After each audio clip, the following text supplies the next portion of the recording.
गिबियावनो मैया 27 एप्रिलाव बिटिसिनि सासननि जि माने टेन्योर समा जोबनानै थांबाय आरो बेजों लोगोसे संबिधाननि नेमखान्थि बायदि जोंनि आसामनि गभर्नर प्रफेसर जगदीश मुखिया गावनि गोहोखौ बाहायनानै संबिधाननि दहाय लानानै बिथाङा बिटिसिखौ सामलायनो थाखाय आखायाव लाबाय। आङो 32 नं हरिसिङा समस्तिनि बिजेपिनि बिजाथि महरै आङो बिथांनि जि हाबाफारि आङो बेखौ गिबियावनो गोसो गोरबोजों बरायदों एबा वेलकाम खालामदों। मानोना सासे गभर्नरा रावनिबो पलिटिकल पार्टिनि नङा, बिथाङा सासे गेजेरनि मानसि आरो बिथाङा हादोरनि संबिजितनि दहाय लानानै खामानि मावो आरो गावनि गोहोखौ बिनि गेजेरजों बाहायनानै आं सानो जोंनि बिटिसि ओनसोलाव मोजां मोनसे खुंथाय बिथांनि गेजेरजों फैगोन। बिथाङा सासे निउट्रेल मानसि, रावबो पलिटिकल पार्टिजों बिथाङा इनफ्लुएन्स जानाय बा गोहोम खोख्लैजानाय बेबायदि सुबुं नङा। आङो बेनिखायनो सानदों फैबाय थानाय जेसेबांखिनि सम बिथांनि आखायाव जोंनि बिटिसिआ सामलायजागोन, बैखिनि समा जाहाथे फ्रि एन्ड फेयर, जोबोद मोजाङै जाहाथे करापसन फ्रि मोनसे गुड गभर्नेन्स बिथाङा होनो हायो जोंनि बिटिसि ओनसोलाव थानाय बर'जों लोगोसे गुबुन गुबुन सुबुं माहारिनो बिथाङा जाहाथे मोजां मोनसे खुंथाय होनो हायो। आङो बे बाथ्राखौ माने आसा खालामदों आंनि गावनि फारसेनिफ्राय। दा नोंथांनि समस्तियाव नोंथाङा सासे बिजेपि केन्डिडेट हिसाबै रायजो राजाखौ नैबे लकडाउन समावहाय जिहेतु इलेक्शना सासपेनसनाव दंथ'यो, अब्ला रायजो राजाखौ माबोरै साग्रिद खालामहरनो नागिरदों जोंनि बे चेनेलनि गेजेरजों? नोंथांमोननि बे चेनेलनि गेजेरजों आङो हरिसिङा समस्तिनि साफ्रोमबो जोंनि बर' रायजो राजा एबा गुबुन गुबुन हारिनि जिखिनि थागिबि मानसिफोर जोंनि हरिसिङा समस्तियाव दङ, आं बयखौबो खावलायदों जे सरकारनि जिथु लकडाउननि नेमखान्थि बेखौ बयबो जाहाथे मानिनानै सोलियो।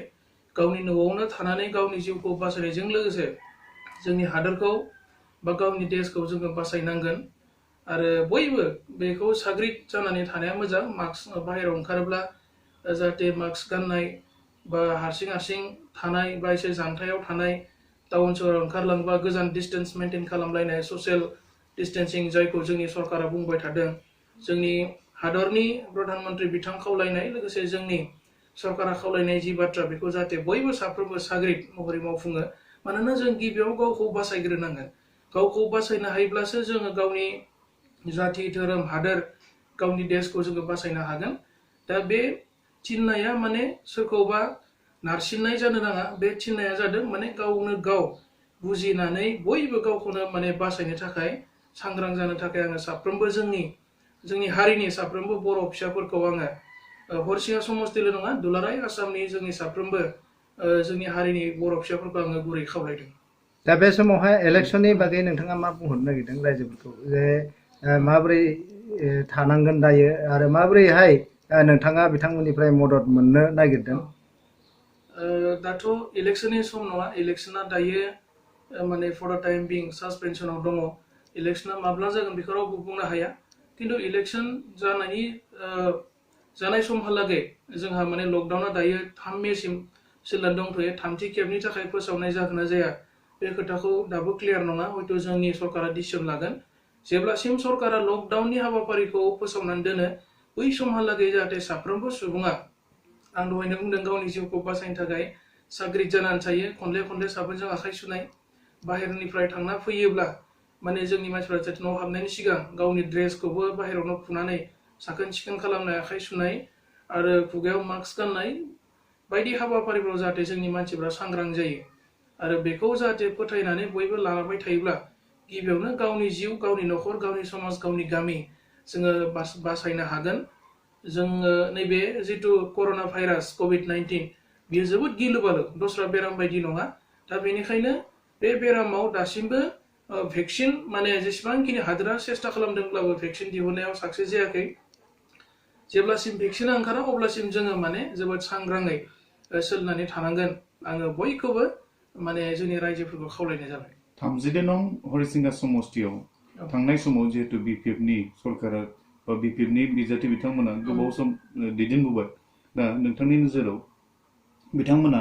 जौगाहोनो हादोंना? ओरैनोथ' बे सोंथिखौ सोङोबा रायजो राजाफोराव बांसिन मोजाङै बुंगोन। दिनैथ' नोंथांमोना उदालगुरि जिल्लायाव खनले खनले जब कार्डनि जिथु निउज माने प्रतिदिन टाइमाव ओंखारदों निउज, माने 24 ओंखारदों टाइम 8 आव ओंखारदों गुबुन गुबुन निउज चेनेलफोराव माने फोरमायनाय जादों मानोना जब कार्डनि जिथु केलेंकारि बेनो फोरमान होयो जे माने पिटिसि खुंथायाव बिपिएफ सरकारनि जि पिटिसि खुंथाय हरिसिंगा समस्तियाव रायजो राजाफ्रा गोजोननाय गैया आरो नोंथांमोना सोरगिदिं नायबा नुगोन जे बिपिएफआ गावनो बा त्रिदिप दैमारिया गावनो माने तयार खालामनाय मा मोनसे आसुनि दङ दिनै जेबो आसुनि गैया ना बिथाङा दिनै जोंनि आनएमप्लयमेन्ट जेनेरेशननि प्रब्लेमखौ मालाबाबो सुफुंनो हायाखै बोसोराव 7-6 जन मानसिखौ साखरि होनाय खोनाफेराखै माने त्रिदिप दैमारिखौ आरो दा दिनै बिथांमोना पलिटिक्सनि नामाव पलिटिक्सल' खालामो पलिटिक्सआ अनलि माने पावारनि थाखायल' खालामनाय जानाङा पलिटिक्सआव माने समाज डेभेलपमेन्ट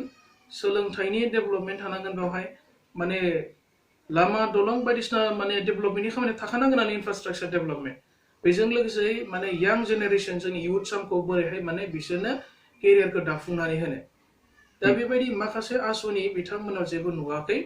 आरो जि मोनसे मोननै खामानि सोलिदों डेभेलपमेन्टनि बेफोर गासैबो सेन्ट्रेल स्किम गोजा दिनै एमजिएनआरएगाथ' सेन्ट्रेलनि मोनसे स्किम दिनै पिएमजिवासनि जि लामा मोनसे मोननाय जादों टटेलि बियो माने सेन्ट्रेल गभर्नमेन्टनि माखासे पेकेजनि गेजेरजों फैनाय दा बिटिसिआ निजा हिसाबै खामानि मावनाय जों जेबो नुवाखै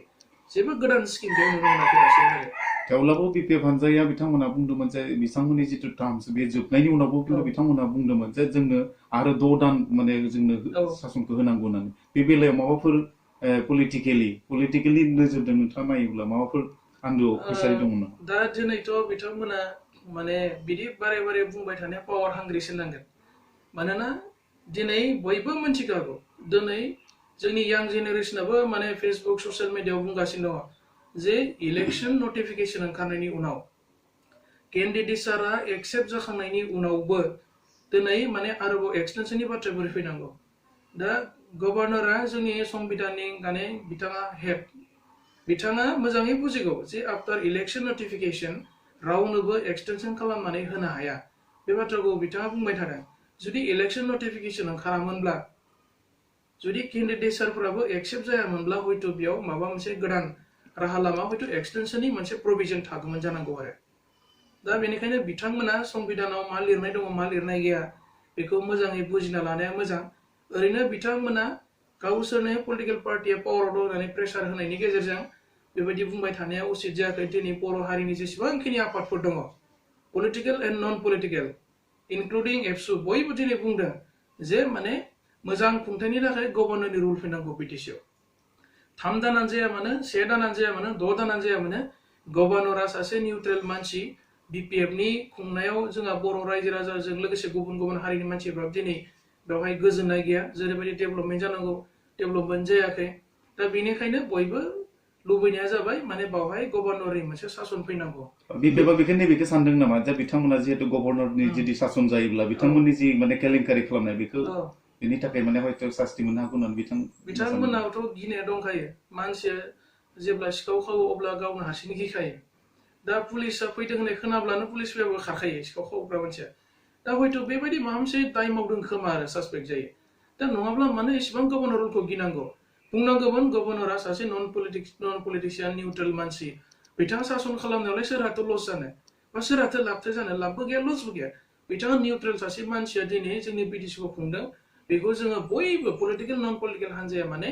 जों वेलकाम खालामनांगौ जेब्लासिमहालागै इलेक्शना जाया गभर्नरानो लाथों बिथाङानो निउट्रेल मानसि दा बबेबा मोनसे पलिटिकेल पार्टिनो बिटिसिखौ गथायनानै होयोबा बेथ' थिग जानाय नङा बे जास्टिस जानाय नङामोन दा बेनिखायनो जों सानदों बेयाव माने जास्टिफिकेशन जादों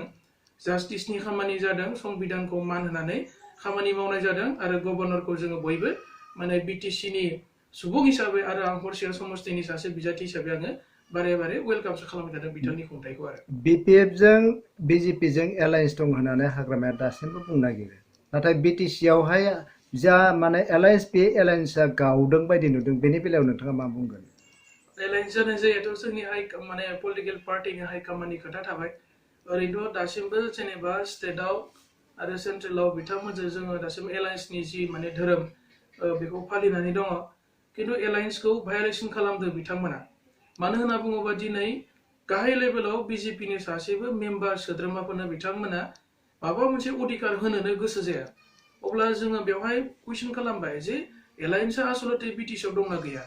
दा दा एलायन्सआ गैया होननानै गावसोरनि चेयारमेनफ्रानो बुङो जायनि कारनाव बिजेपिनि न'खरनि मानसिनो मुसारि गांसे कम्बल गांसे बिसोर होनो गोसो जाया इभेन माने जब कार्डनिफ्राय नामखौ दाननो नागिरो माइरंनि जिथु रेशन कार्डनिफ्राय बिसोर नामखौ दाननो नागिरो अब्ला बिथांमोननि जिथु मेन्टेलिटि आरो बिथांमोननि जि खामानि मावनाय एटिट्युड बेखौ नायना जों बुजिबाय जे बिथांमोना बिटिसि आव माने एलायन्स लुबैया दायो जब कार्डनि आरो जा मोदी सारा सोना होदों फैसा हाजारसे जायफोरा रेशन कार्ड गैया बे बेलायावहाय चेयारमेना गोबां माने गोबां जायगाफोराव माने जाख्ल'दों होननानै मिथिनो मोनो बेनि बागै नोंथाङा मा बुंगोन ओरैनो आंनाव बेबायदि दासिम माने भार्बेल कमप्लेन गोबां दङ खिन्थु आङो माने डाटा बेबायदि कालेक्ट खालामाखै दाखालि मोनसे आं एग्जाम्पल होनो नागिरदों जोंनि सासे बिजेपिनि तामुलबारि भिजिडिसिनि आन्डाराव बिजेपिनि सासे सोद्रोमा आइजो बिथाङा ओरैबायदि गोरिब आइवेनो गंसे दंमोन बेबो बायनाय बिथाङा न' गांसेल' दङ हाया दब्लायसेबो माने आबाद मावनो थाखाय गैया दा बिथाङा एपिएल कार्डबो गैया बिपिएल कार्डबो गैया बा नैबे नेशनेल फुड सिकिउरिटि एक्टनि आन्डाराव जिखिनि माने रेशन कार्ड राननाय जादों बे कार्डआबो बिथांनाव गैबावा दा बेबायदि मानसिफोरखौ बासिनानै सेलेक्सन खालामनो थाखाय जिआरएस गावबुराफोरखौ दायथ' होनाय जादोंमोन नाथाय खेबथाम खेबब्रै खावलायसेयावबो बिथां आइजोनि मुंखौ बिथांमोना दाननानै होदों जेब्ला बिडिअखौ बुंहरनाय जाबाय जेब्ला एमपि जोंनि मंगलदै समस्तिनि बिथांनो कमप्लेन हरनाय जाबाय जेब्ला माने जिआरएस खौ बुंबाय नोंथांनि सायाव माने एफआइआर होनाय जागोन बायदिसिना खोथा बुंनायनोसो बै आइजोनि मुंखौ बिथांमोना थिसनदों आरो बिथांमोना ओरैबायदि बुंबावदों सासे जिआरएसआ आं दिनै मुं लाला नोंथांमोना बिजेपिनि मानसि नोंथांमोना मोना अब्ला बिथांमोननि जिथु एटिट्युड जों बेखौ दिनै बुजिनो हाबाय जे थारैनो बिथांमोना जोंनि गाहाय लेभेलनि गोरिब गुन्द्राफोरखौ बिथांमोना माने सोबख'नो नाजायो आरो दा बेवहाय सासे जिआरएसआथ' गभर्नमेन्ट एमप्लयिसो बिथांमोना निउट्रेल अबजार्भ खालामनांगौमोन दा दिनै सोरखौबा होनाय सोरखौबा होयो सोरनिबा नाम दानै बै दिनै माखासे गाज्रि खान्थि गाज्रि गोसोनि थाखाय दिनै बिजेपिआ माने केन्डिडेट होनो गोनां जादों होननानै आं सानो नैबे बेलायावहाय गासै माबा भिसिडिसिनि जायगायावनो जिआरएस दङ बिथांमोना मैखोमै बिपिएफनि जानानैसो खामानि मावनाय बायदि नोंथाङा बुंनो नागिरदों नामा ओरैनो थारमाने बे खोथाया नंखायबो नङा जे बिपिएफनि दिनाव बिथांमोना माने एपइन्टमेन्ट मोननाय दा बिथांमोनखौ माने सानफ्रोमबो उलि बुलि चेयारमेनफोरजों खामानि मावो नालाय दा बिथांमोननि साननाय हनायाबो बिसिनि बायदिनो जायो माने दिनै जोङो गोबां जायगायाव नुदों बेहायल' नङा हरिसिंगानि बादैबो गुबुन गुबुन जायगायाव सारा जोंनि बिटिसि ओनसोलाव जों खोनादों जे बिथांमोना बिसिनि फेभराव थानानै खामानि मावनाय बायदि नुयो आरो बिथांमोनजोंसो सामलायजानाय बायदि नुयो एखमबा दा बेनिखायनो बिथांमोना जिहेतु गभर्नमेन्ट एमप्लयि साखरिया रेगुलार नङा थेवब्लाबो टेम्परारि माने कन्ट्रेक्चुयेल खामानि मावना दं बिथांमोना थेवब्लाबो बिथांमोना जिहेतु गभर्नमेन्ट एमप्लयि हिसाबै निउट्रेल अबजार्भ खालामनानै निउट्रेलि जाहाथे इन फिउचाराव खामानि मावलाङो आं बेनि थाखाय माने खावलायदों नङाबा भबिष्यतआव जोङो बिथांमोननि सायावबो आयेनगत भाबै बेबस्था लानो गोनां बायद' जायोमोन जोबनायाव नोंथाङा जिहेतु सासे बिजेपिनि केन्डिडेट जायोबा बे केन्डिडेट हिसाबै नोंथांनो रायजो राजाफ्रा मानो भट होगोन हरिसिंगा समस्तियाव गोबां जेंना दङ दिनै जेराव हरिसिंगा प्रपार हरिसिंगा बेवहाय मोनसे डेभेलपमेन्ट ब्लक जोङो 10 बोसोर सिगांनो बेखौ माने अफिसियेलि खामानि मावदोंमोन आं दुलाराय बर' फरायसालियाव थानाय समाव लकेल एमसिएलए कार्तिक चन्द्र बर' दंमोन बे समाव दा बेखौ मोजां रोखोमै मावफुंनो हायाखै हरिसिंगायाव दिनैसिमबो माने नेशनेलाइज बेंक मोनसेबो गैया एटिएम मोनसेबो गैया जायनि थाखाय जोंनि बे जायगानि मानसिफ्रा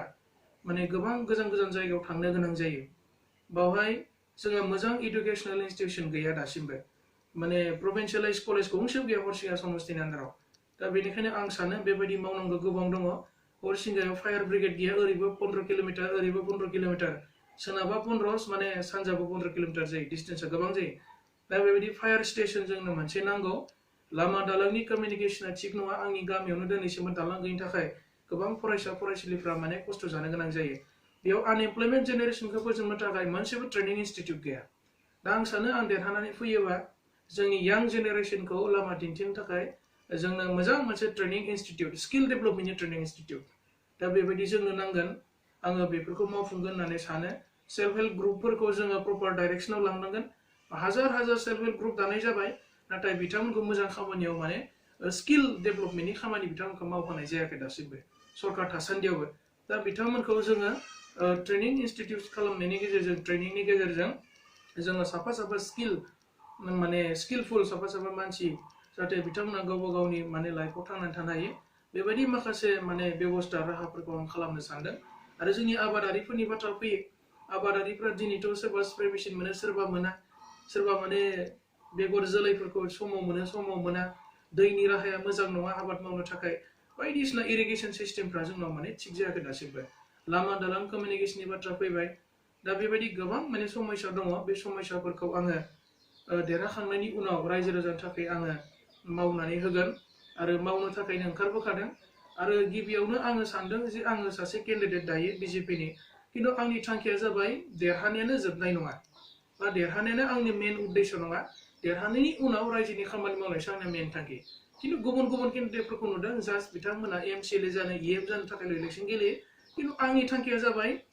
गिबियावनो रायजो राजाफोरखौ आङो माने रायजो राजानि खामानि मावनो थाखायसो रायजोखौ सेवा खालामनो थाखायसो आङो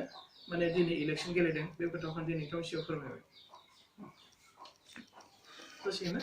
जोबनायाव मोनसे खावलायनो सानदों जोंनि जितु COVID-19 लकडाउन सोलिगासिनो दङ जोंनि साफ्रोमबो समस्तिनि माने रायजो राजाफ्रा जाहाथे बयबो सांग्राङै थायो आरो गावनि न'आवनो रैखाथि गोनां जायगा हिसाबै गावनि न'खौनो बयबो सायख'ना लायो आरो साखोन सिखोनै बयबो थाथों साखोन सिखोनै थानो हानाया जोंनि देहानि थाखाय मोजां बा गावनि जिउनि थाखाय मोजां बयबो जाहाथे मोजाङै गावनि न'आवनो थानानै माने राजखान्थिनि खामानिखौ जाहाथे मावो आरो कड अफ कन्डाक्टआ दासिमबो सोलिगासिनो दङ लोगोसे लकडाउनाबो सोलिगासिनो दङ जाहाथे माने कड अफ कन्डाक्ट लोगोसे लकडाउन बे मोननै जिनिसखौ जाहाथे बयबो मानिनानै सोलियो रावबो जाहाथे भायलेसन खालामा आङो बयबो जोंनि बिजेपिनि मावथि जोंखौ हास्थायग्रा गासैबो रायजो राजा जोंनि कर्मिफोरखौ आं खावलायबाय जाहाथे न'आवनो थानानै बेखिनि खामानिखौ मावो आङो बेखौनो बयनिसिमबो खावलायबाय जाहाथे रावबो सरकारनि खावलायनायखौ जाहाथे भायलेसन खालाया आरो देरहाहोनायनि थाखाय बयबो न'आव थानानै खामानि मावगोन जोङो दिनैनि तारिखाव ससियेल मिडिया आरो लोगोसे मबाइल टेलिफननि गेजेरजों जों गोबां खामानि मावनो हायो जाहाथे बे खामानिखौ बयबो जोंनि पार्टीनि बिबानगिरि लोगोसे रायजो राजाफोरा न'आवनो थानानै मावबाय थायो आं बेखौ खावलायबाय आरो जोंनि बिजेपि असिया समस्थियाव देरहाखागोन रायजो राजानि लुबैनाय आरो रायजो राजाया लुबैयोबा बेखौ रावबो होबथानो हाया देरहानाया सिउर होननानै आं सानो आरो बयखौबो खुलुमनानै आंनि बुंनायखौ फोजोबबाय गोजोन्थों